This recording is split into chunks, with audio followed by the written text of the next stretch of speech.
Whether you're a car owner or a car buyer, floods can have an impact by ruining cars. Yeah, so we have our consumer reporter, Heather Sullivan, here with some warnings here about how do you spot that water damage. Yeah, absolutely. So, of course, we see consumer advocates warning about this every time there's a flood because those flood cars hit the market, the used car market. A car can be fixed after flood damage, but it really depends on the damage. So if you're considering buying a used car, you want to be sure to get that vehicle history report, which should disclose if the car was flood damaged. You can also check the title for the words flood or salvage, but we know sometimes it's hidden. Some unscrupulous sellers will clean up flood cars and then sell them without revealing that they were damaged. So we asked an instructor with the Universal Technical Institute to show us some of the signs of a flood damaged car.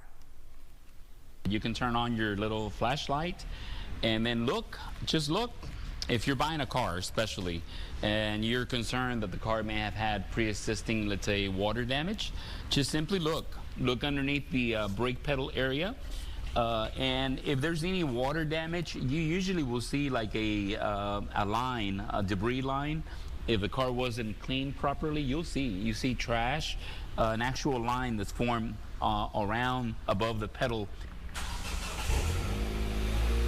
That check engine light should light up immediately, but upon starting the vehicle, it should stay on for a few seconds and then shut off immediately after cranking. Take it to a professional and let them give you a true assessment of the car.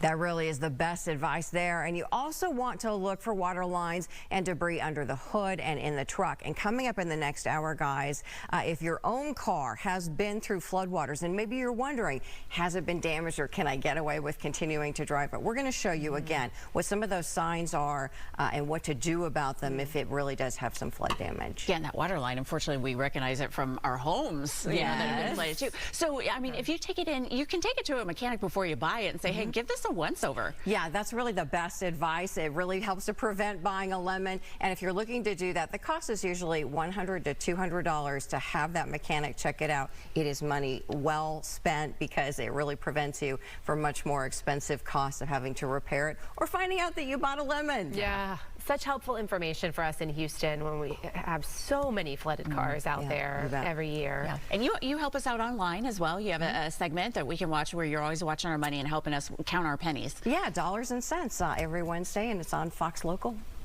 Nice. Thanks, Heather.